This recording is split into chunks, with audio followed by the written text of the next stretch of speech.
Welcome, welcome. I get so involved in the dancing part to the music that I forget that I have to push the button. So welcome your Backup Plan tribe to our show this week. I'm so excited to have our guest on. If you are new here, welcome to your Backup Plan, Talking Taboo with Tina. It's quite the mouthful to actually say. So if you are a returning subscriber, welcome. Welcome to my new listeners and subscribers down here, subscribe button right down in the corner. Please like, share, and subscribe with your friends and family so that we can continue talking taboo with Tina shows and share it with all those people in your life. We share each week news, perhaps news that's pertinent like COVID and the pandemic. We talk about real and raw conversations with our guests and their journey of their life-changing event. And it can be as small or as large as we have done all sorts of different types of changes, life-changing events. Our story today is called, you would think that I would have this ready, wouldn't you? Here's our title. Who needs a genie in a bottle? How did I just forget that? I had it in my mind. It's my favorite TV show in all of times was I Dream of Genie. So yes, I've been looking forward to this show. Please, your backup plan. Our special guest, is Corbie Mitleid, and she's from beautiful New York area, and we're going to bring her on in just a quick second. Your Backup Plan app puts your life all in one place so that in case of any unpredictable circumstance. What is an unpredictable circumstance exactly? I didn't realize that people did not realize what that was.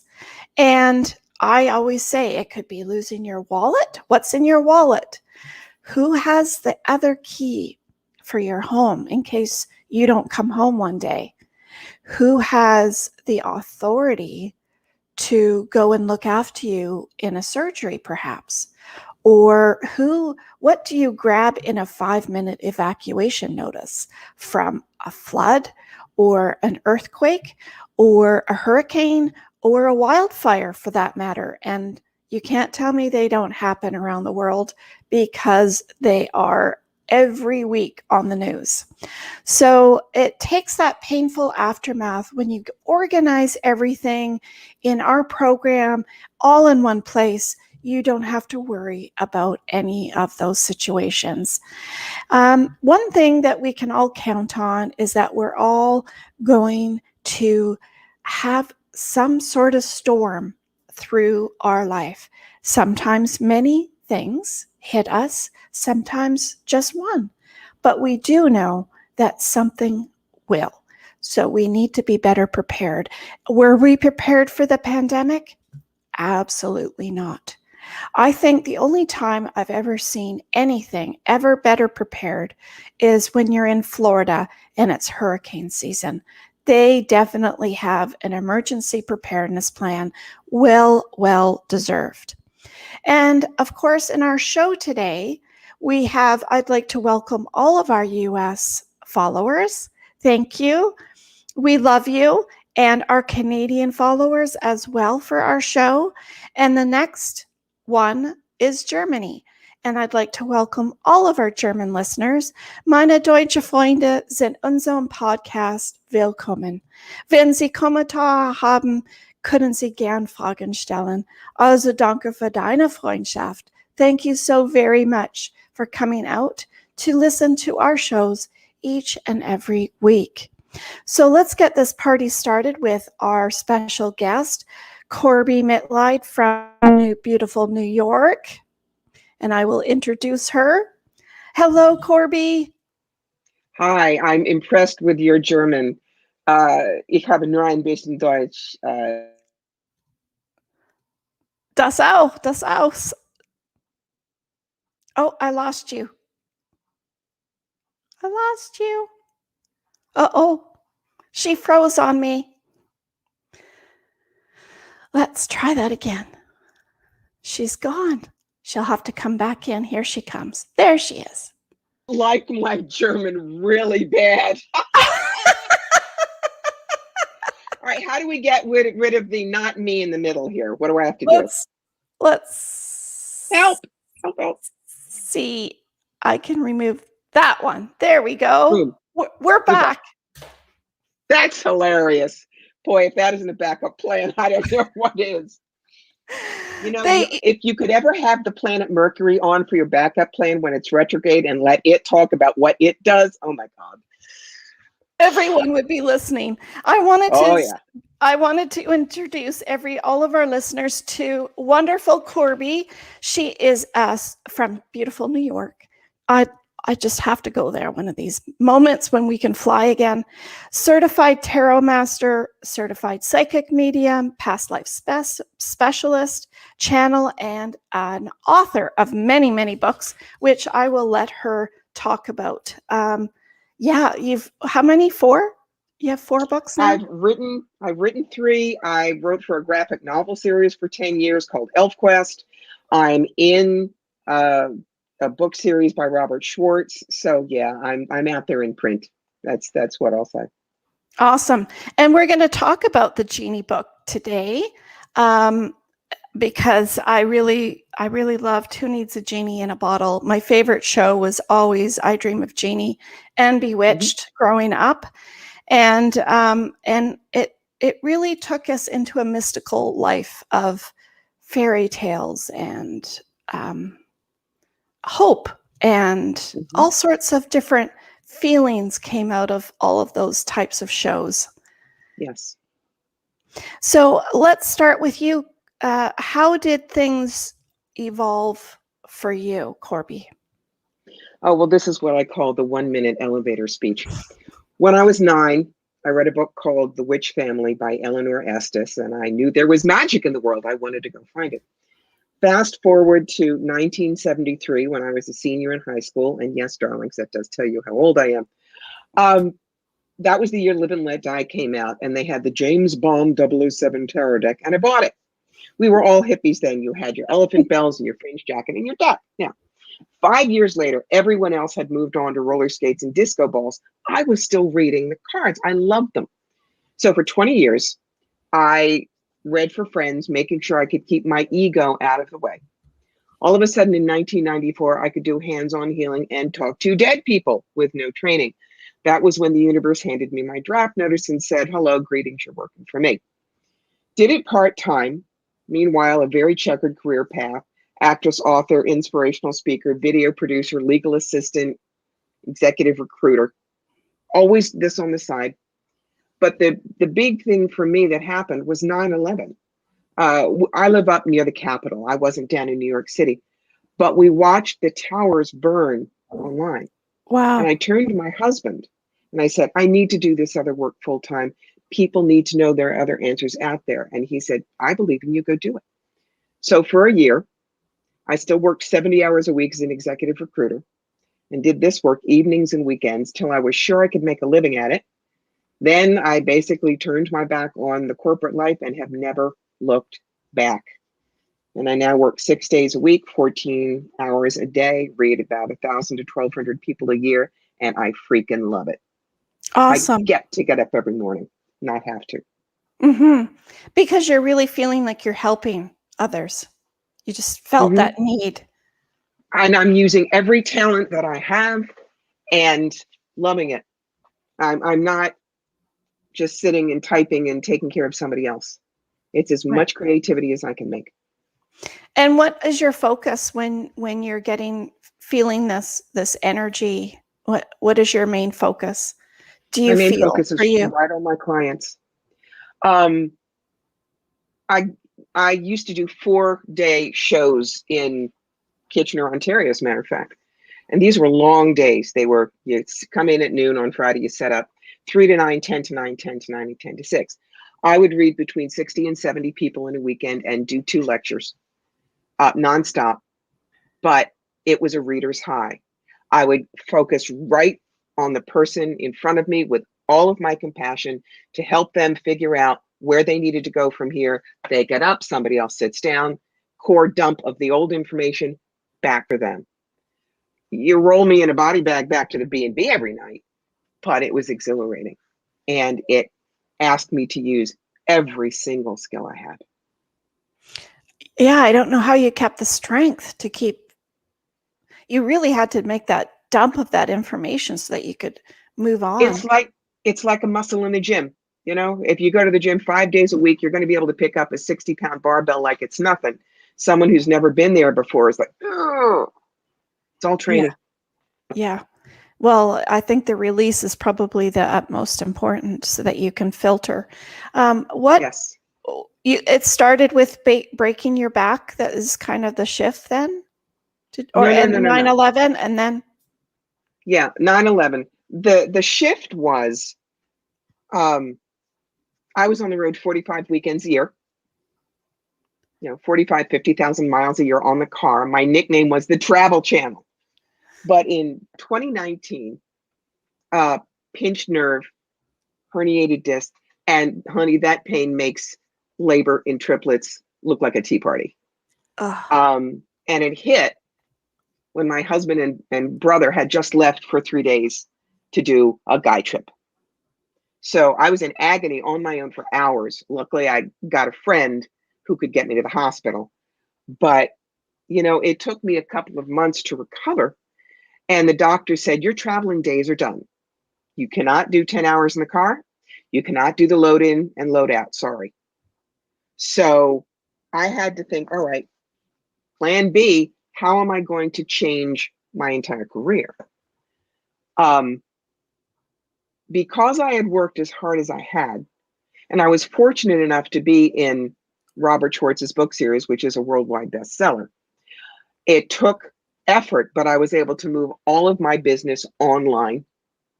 I can meet people all over the world. I can Zoom, I can do StreamYard, whatever. In the States and Canada, I can just talk over the phone. And so when last year happened, which is what I call the year of hold my beer and murder hornet bingo, a lot of the fellow intuitives that I know crashed and burned because they were always on the circuit. But the universe had said, we need you working. So I had moved everything online already. And I was busier last year and made a larger income than I had all the years when I was traveling. Now, of course, we're coming back and I've decided I like here. You can't see it behind my screen, but there is a large bookcase and there's a sign that says Supervisor's office. That's where my cats all sleep. And I get to sleep in my own bed every night. So that went to writing my third book. It gave me the material to write the third book. My whole philosophy is this. A lot of people know the acronym for FEAR, false evidence appearing real. But I made up a new one. Fame equals full acceptance means everything. So you've got to ask yourself, do you want to be fearful or famous? It's all down to that. Isn't that the truth? Mm-hmm. Because when you're looking at something in the front of you, mm-hmm. Am I going to go through it or am I going to stop myself? Look, let's look at one of the other major things that happened to me. I mean, from the time I was 11, I had a Dolly Parton figure. We are not kidding. Put Dolly in a brunette dye job. That was me. And I got my first bout of breast cancer in 1989. Lumpectomies, radiation, while I was acting in New York and working 60 hours a week for a law firm, as we all did then. Then in 2000, I had skin cancer on the breast from the radiation. Oh. So they were misshapen and scarred, but I still had them. Finally married the right guy in 2002. We were happy bunnies. Late 40s, you couldn't tell. Then all of a sudden, I had a second primary, which turns the danger clock back to 0. But the doctors in Boston said, okay, 3 strikes, you're out. We're taking the rack, we're taking the ovaries, and you're going to go from this Dolly Parton figure with the libido of a 17-year-old boy to a fat fire plug with a libido of a turnip and permanent serious side effects. And you're not allowed to take anything for it because of the estrogen. So suck it up. We're going to cure the cancer. Well, I went home. Joy. Where do I sign up? Please. I went home for 24 hours and I cried. Who was I going to be? I'd just been married a year and a half. Would my husband stay with me? I had no idea. But I have learned some very important things at a place called the Action Institute, which I'd gone to, 1983, ever since. And they taught me, you got a problem, you find 3 reasons to be okay with it. It doesn't matter how stupid the reasons are. So I said, fine. You don't have them, you can't get cancer there. The top half is not going to get slammed in a refrigerator door at the doctor's, and every woman listening knows exactly what I'm talking about. Implants, I'll be perky till I'm 93. This is cool. So that I got out of Mass General after a double master reconstruction in 3 days, shopped for a bathing suit and tried. They'll even be perky when you're lying down. Tupperware bowls, honey. They don't move. And I found out just what kind of a husband I had, because he looked at me and he said, am I going to miss them? Oh, yeah, they were gorgeous. But I married you, not them. And I have had to handle clients shattered because when they woke up in their hospital room after the surgery, they found divorce papers with a note, I married a whole woman, not you. Oh. I'm serious. Really? Yes. More than once. More than one client found that the minute that she had this life-threatening illness, the husband took off because that isn't what they married her for. For better or for worse, nah. Well, so, I have talked about that in a few shows where selling insurance, and we talk about insurance, and I'll say to people that are married, when something happens like that and you hear the C word or whatever, the other spouse does one of 2 things. They either stay and support you or they run the other direction. They step up or they step out. Yeah. Yeah. But, for all of the listeners who are dealing with cancer, I see cancer like Voldemort, don't say C word, don't say he who will not be named. It's there, just name it. I tell them, don't fight cancer, because what you fight fights back. And you're not going to be a survivor because they just hang on by teeth and toenails. You are going to learn that you are a cancer dancer. You find out how graceful you can be under pressure. You avoid getting your toe stepped on, and you get off the dance floor in one piece. When people think of it that way, they give themselves so much more power. Mm-hmm. I like that. Take it and use it. Mm-hmm.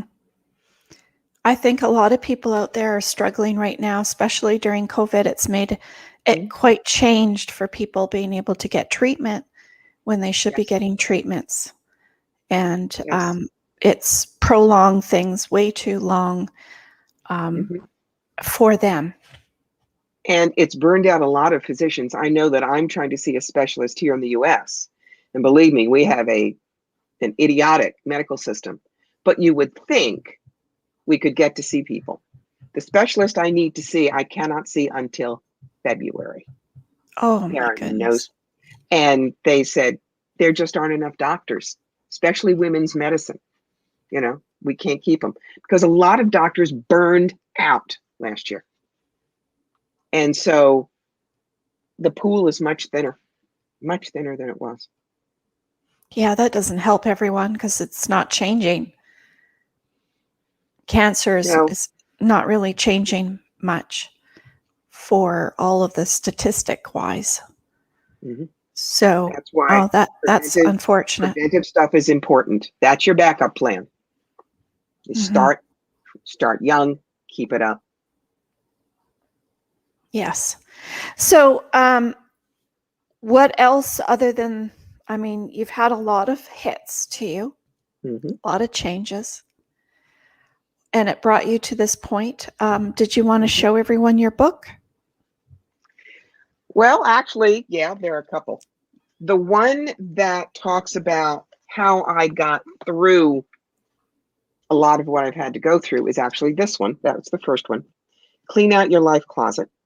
It talks about clarity, adaptability, simplicity, and making friends with stress. But I don't tell you do everything I do because that disempowers you. Each chapter, it's here's some of the stupid things I did. Here's a client example, and here's some things to think about. And then at the end of each chapter, you have adventure pages where I ask you open-ended questions. You're not going to be able to look up the right answers in the book because they have to come from here. When you finish all those adventure pages at the end of that book, you have your own survival manual right there. And it will be different from your best buddies because her examples are different. The one that we talked about after the back injury is this one, which is You've Got the Magic, Who Needs a Genie? That's what went ding for you. Eric Labaz was my cover artist, and he's brilliant. But it says The A-Lister's Guide to Holistic Expo Success. And this is specifically for anybody out there who is what they call a light worker. You either do the metaphysical work like I do, or you make crystal jewelry, or you're a Reiki healer, something like that. There are no books out there that tell you how to run a business doing what we do. So when I knew that I wasn't going to be on the road anymore, I'm done, I'm toast. I wrote down every single thing that I knew. So whether you're a rookie just getting in, or you've done it for years and you want to up your game, we do things like the basics. How to choose an expo, booth look, how you dress, who you hire, the social approach, which is all the social media, the intangibles, the keys to self-care, because if you don't take care of you, you're not going to be able to take care of your clients. And the last part is the grab bag, webinars, workshops, radio, television, legalities. A lot of people would always see when I'd find a rookie at a show, and I'd say, come on over to my booth, and here's all my stuff, and here, take some examples of my rap card and things like that. The only thing I would always say is just don't copy verbatim. The words are mine. And people would say, boy, people don't do that, Corbie. I mean, that's competition. And I laugh. I said, no, it's not. I've been reading for almost 50 years. I'm a New Yorker. I'm funny. I've got a background they don't have. They will grow into theirs. And there are 9 billion people in the world, baby. I can't read them all. We need more good psychics. So here. And that really lifted a massive burden off my shoulders because I didn't feel the push to go back on the road. I was able to do the plan B. I mean, my husband is 67. He's been retired from his job as a museum director for 3 years. I chose this because I figured I have to work until my deathbed. Well, I still want to, but not the way I used to work. So everything between the back and COVID and all of that, that's the backup plan. I'm morphing my business model, my catalog, into the plan B, because now the world is saying, now you're ready for that. Look, change is inevitable. The more you try to hold on to what you've got, the world is going to say, I'm sorry, but that's not happening. I didn't really want to come off the road in 2019, but I should have, because I was already having back issues and exhaustion. Well, the universe whacked me upside the head with a clue brick that I could not ignore. And by the time I was well enough to go back on the road, we had COVID. And during COVID, I found out I really like this new paradigm that fate and the world pushed me into. And why You do got you to think run it toward was? change, not away from it. That's And key. why do you think it was so hard for you to change? Why do you think that is? You were comfortable with the way it was? It was fun, man. I live in Schoharie County. It's 32,000 people and a bunch of cows and sheep. And I got to meet all kinds of neat people. And I was a diamond level at Hilton. So people would come in and go, oh, Ms. Midlight, we're not worthy. And I'd get upgrades. It was great, stroke my ego. But it wasn't good for me physically. And it wasn't even good for me financially. When we looked at how much I was spending in overhead, versus what I was taking in. Yeah. That was a clue brick too. It's much better now. Much better. I have a lot less overhead. Am I paying more in taxes? Well, yeah, somebody has to. Yeah. But it used to be, I would do 4-day shows in Canada.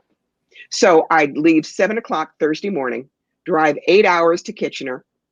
Friday, Saturday, Sunday, and Monday I'd work. I'd get over the border Monday night and then drive home Tuesday and do it again. So I was home 2 days a week. Oh, That's hard. that's tough. Yeah. Yeah. So this is better for me, better for my marriage, much happier cats. Because, mom's always there for cuddles and treats. Yeah, So, they get to participate. yes, and one of them is a 26-pound Maine Coon who, when he wants to participate, oh yeah. His name is Prawn. His real name is Leviathan, but he was the shrimpy guy of the litter, and he was a gift from a friend in Britain. So I said, "How come I'm getting the shrimpy guy?" And she said, "Oh no, over here we call them prawns." So he became the Prawn. His nickname is High Commander because he runs the house. You do accents so well. I was a theater major at Brown University. You never know what's going to come out of my mouth. Hey, I've been trying to learn Irish so that I can welcome all the Irish people to the listener group because they're increasing as well, and I'm doing a really bad job of it. Look, worse is Welsh. Taron Egerton, who was the magnificent Elton John and Rocket Man, has talked about Welsh. Welsh is a tough one.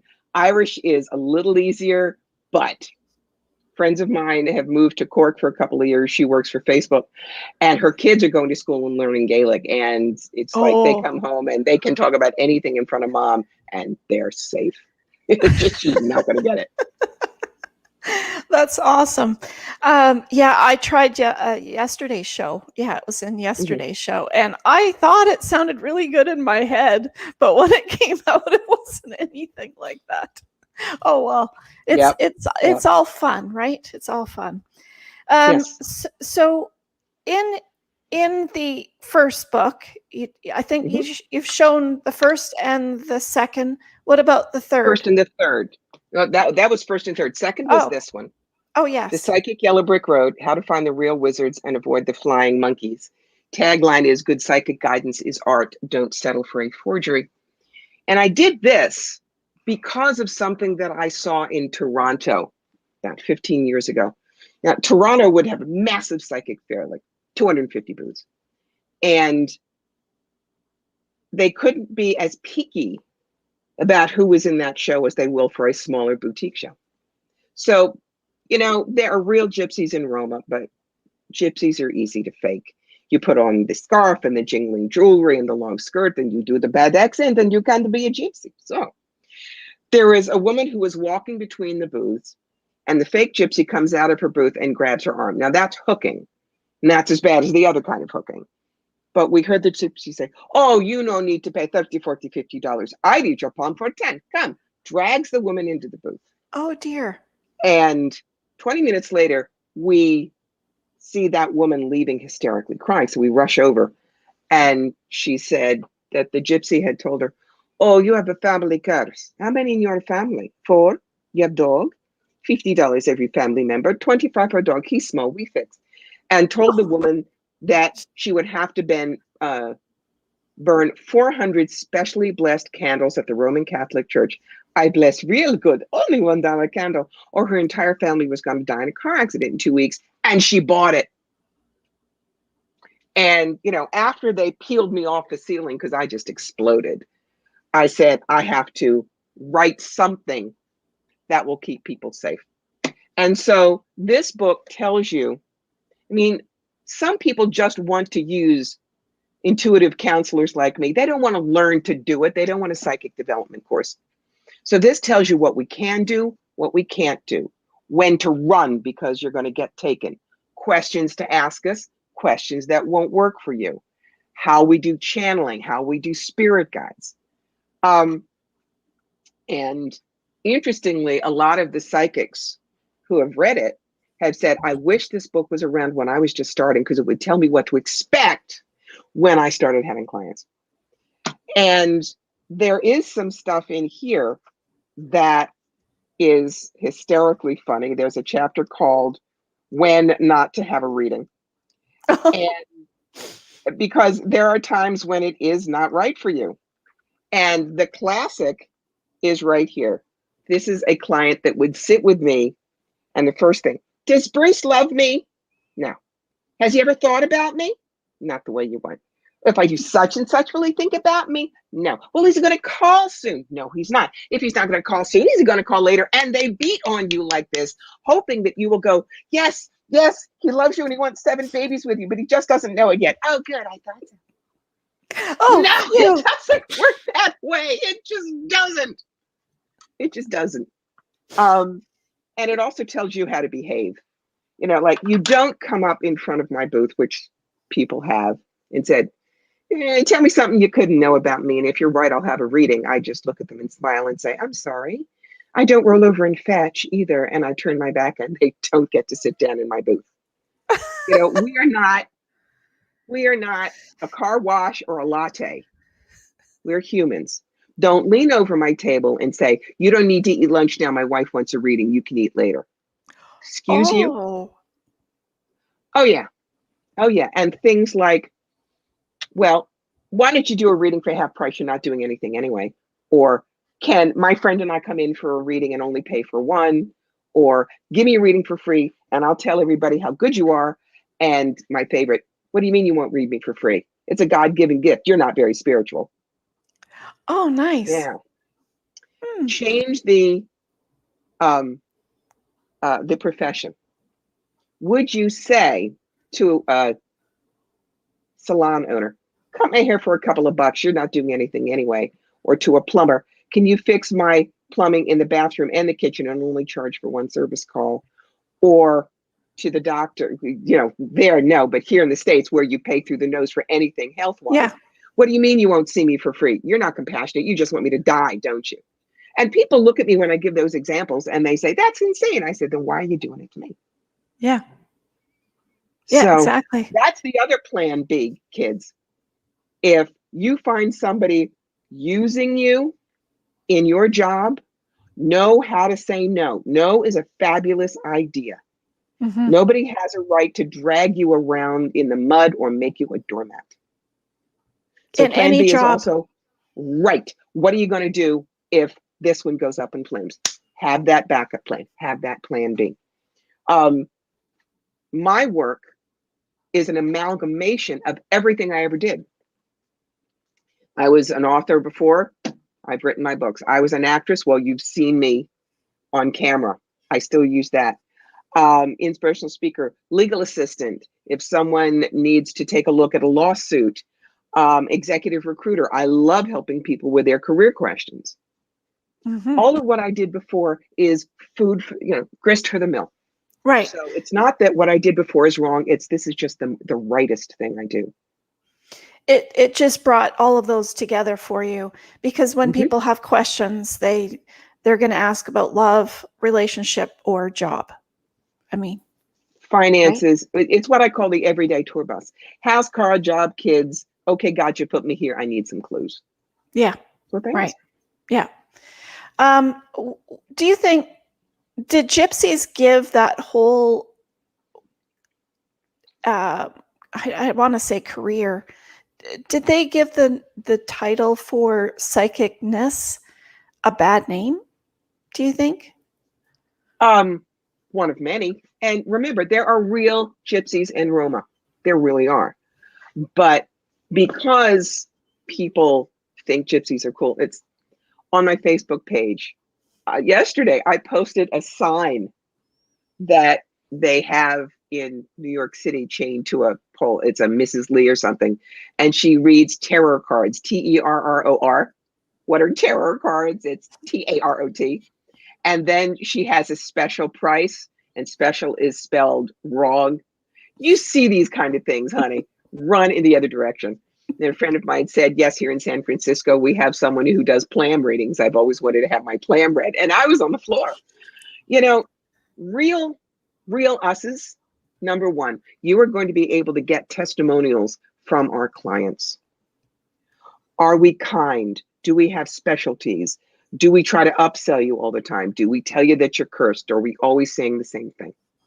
Did people feel comfortable? Were we helpful? Would they come back? Hmm. We have to, you don't want cold readings. What are cold readings? That's when someone says, oh, I'm getting a message from a female from your family. Is your grandmother dead? No. What about your aunt? No. Oh, it's your second cousin. That's a cold reading. Yeah. If you come to me and say, I want to know about my career, I do have a right to say, okay, one of three ways: stay where you are, change jobs, or you're an entrepreneur, because each of those is a totally different multi-card spread. Hmm. If you're an entrepreneur, I'm not going to say, wait until October and fire the second redhead to open up your jewelry store. It's a card for you, a card for the energy around the business, the brick and mortar location, how to market it, clients, competition, staff, finances, what you need to know, and best possible outcome. It's deep dish. And when you see everything that is part of this, you can make your backup plan. Hmm. If I just said wait until October and fire the redhead, that tells you nothing. Yeah. So my job is to give you the toolbox, kids. I'm not the repairman. The toolbox is full of what you need to make what you want, whether it's on a straight road or you have to take the scenic route. Hmm. Did you find any people that came to you afterwards with a change of life, like that it really changed them? Yes. It's how I decide, will I read you or not? People say, how often should I come for a reading? And I say, it depends.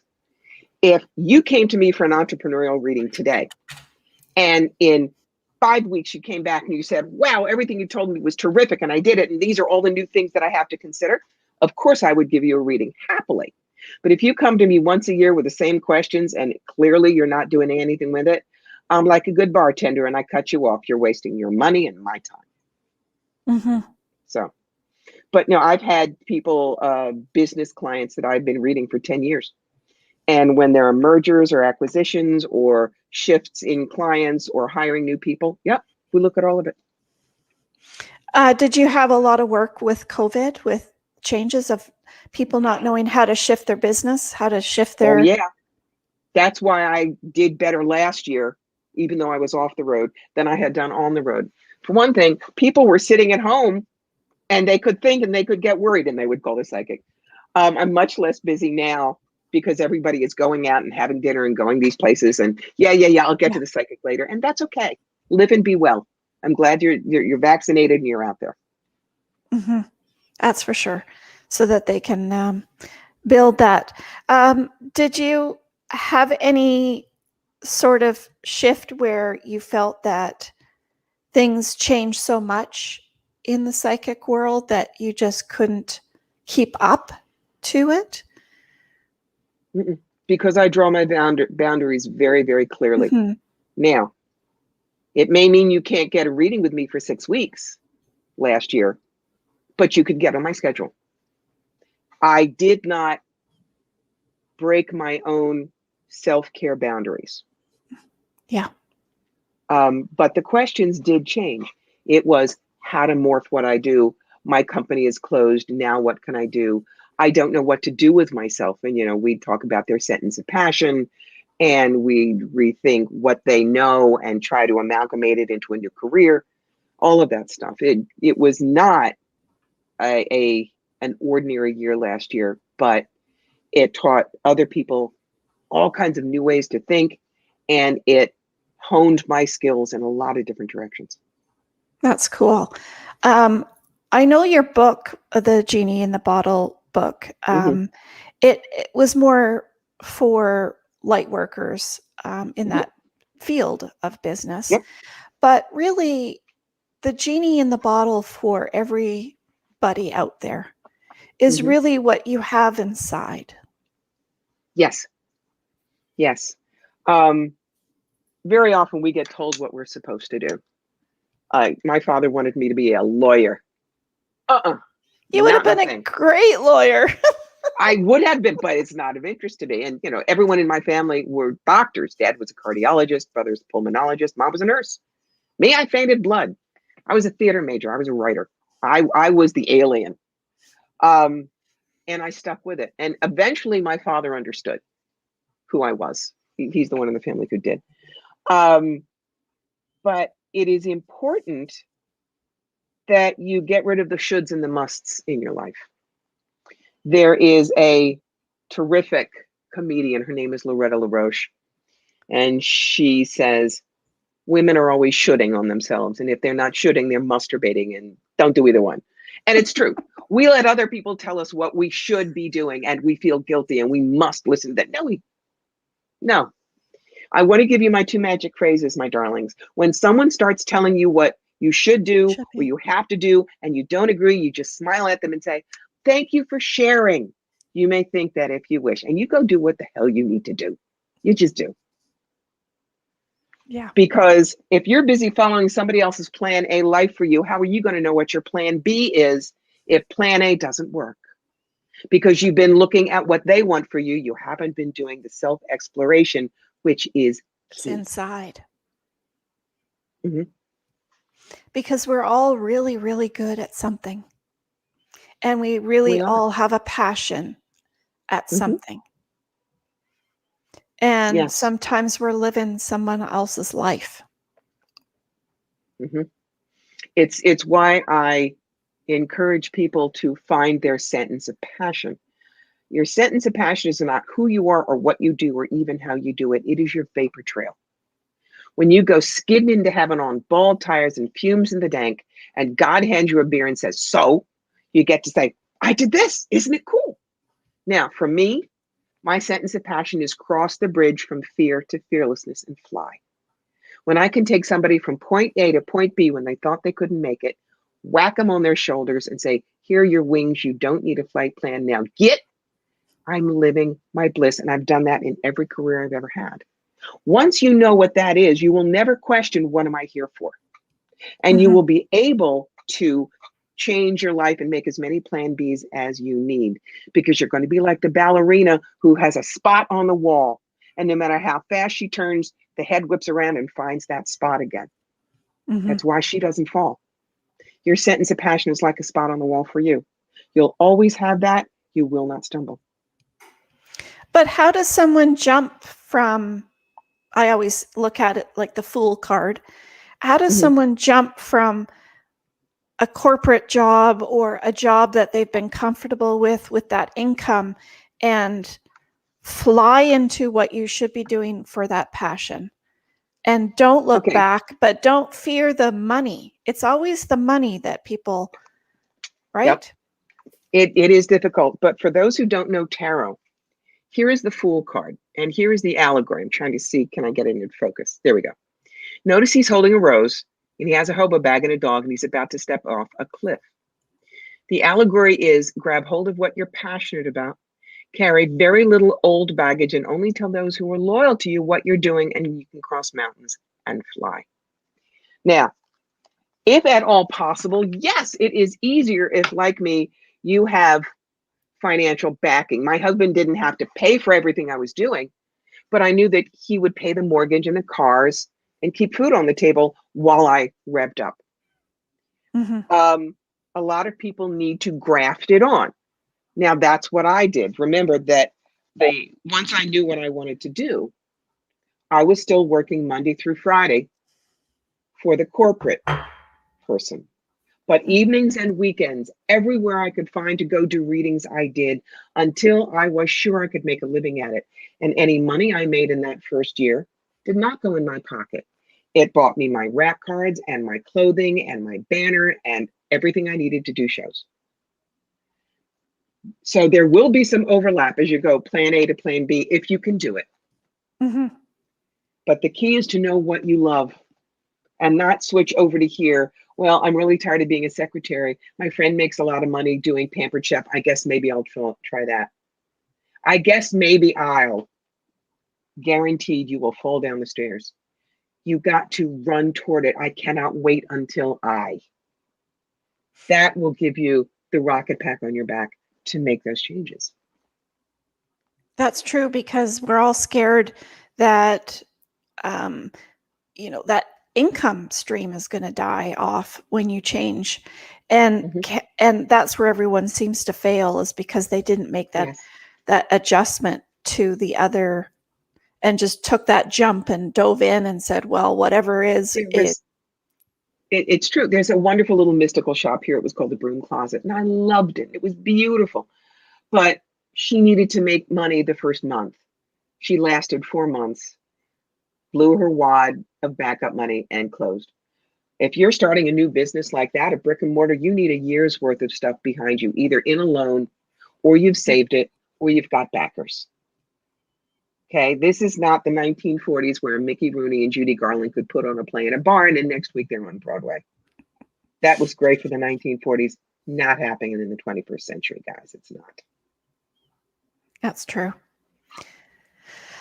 What if you're just too scared to, you just keep working at that dead end job that you don't want to do anymore? I mean, there's so many people, but they want to make that shift, but you're saying to do it slowly and do course You, to. yes, and you have to want it so much that you can taste it. You do. I can't give anybody courage. It's just like I tell people, don't say, you made me so angry. I did not make you angry. Here is a situation that I presented to you, and you chose to be angry about it. The way I explain it, one of the other things I tell people that I learned at Option is the world is 3 questions. What are you X about? X is always the emotion. What are you afraid of, angry about, worried about? Why are you X about that? And then the question we never ask ourselves, what do I think would happen if I stopped being X about that? Okay. Let's say it's raining here in New York State. There's one guy with his family at the beach. They got a beach house for a week. It's going to rain all week. I'm in my house working on my next book, and the cats are sleeping on the shelf. And then we have farmers who have had a drought. Now, the rain is the rain is the rain. The rain does not care. But the guy at the beach automatically thinks, oh, this is terrible. The guys who have the drought problems are out dancing in the field. And I'm still working, and I look, no, it's raining, because I'm neutral. Attitude is what changes it. The guy at the beach, if he says, I've been trying to get my kids to watch the Marx Brothers for years. Well, now they're stuck and we're going to do it. And there could even be a farmer who says, but my crops do better in dry weather. And now it's terrible. So he's miserable while everybody else is happy. And I'm still writing my book. Attitude is everything. How you look at a situation can either give you roses or ground glass, but you choose where you put your hand. You choose your focus. Yep. Yes, that's not true. Did you have any final messages that you'd like to give? I know I'd like to read every single one of your books, but go to Amazon. They're all there. Everybody, not everybody, but many people know that the acronym for fear is false evidence appearing real. So they know why they should not be fearful. But how do I get fearless? Go for the acronym FAME. Full acceptance means everything. Because remember, when you accept everything, you have all the tools you need to make that plan B and make the backup plan. You're not hiding from anything. So hearing those two, always ask yourself, do I want to be fearful or famous? Choice is mine. Mm-hmm. The fear is so... False evidence appearing real. So real. Mm-hmm. So real. Yes. That's beautiful. I hate to end it on that note. It's okay. It's awesome. I hope everybody has, what you say, Corbie, is just so deep to and realistic to what people are feeling and seeing and wanting to change their lives today, to, especially during COVID, there's so many people that have worked in bars and restaurants and saying, maybe this isn't for me. Maybe there's The words something of else God. out there. Yeah. But no, I am not like most psychics out there, which is why I can share everything I know, because I've got a whole boatload of life experience that informs how I work with people, Yes, that's help beautiful. them with their plan B. Yes.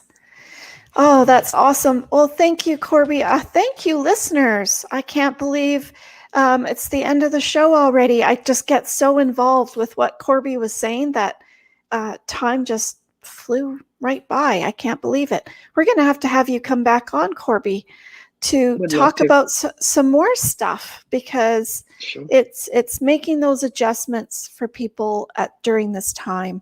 I just feel that people needed to hear this. People needed to hear some inspiration to look at their lives and find out that what's in their heart and their soul, whether it's love or relationship, or whether it's who they should be Xing out of their life, what direction they should be taking. Yeah. Yeah. Yeah, awesome. Well, thank you so much. Listeners, please like, share, and subscribe this show to your friends and family. You won't want to miss it. You definitely want to share it. And click on that bell. It's down in the corner. Definitely. Stay tuned for our podcast and live streams. I hope that we've inspired and motivated you to start thinking about your unique plan, because your backup plan doesn't just end with all of the things that we talk about in our platforms with our membership program with your backup plan, but it talks about having a spiritual part of your plan. What part of my soul wants to do this? What part of my soul wants to change my job? What about your relationship? What about cutting people out of your life to make that shift?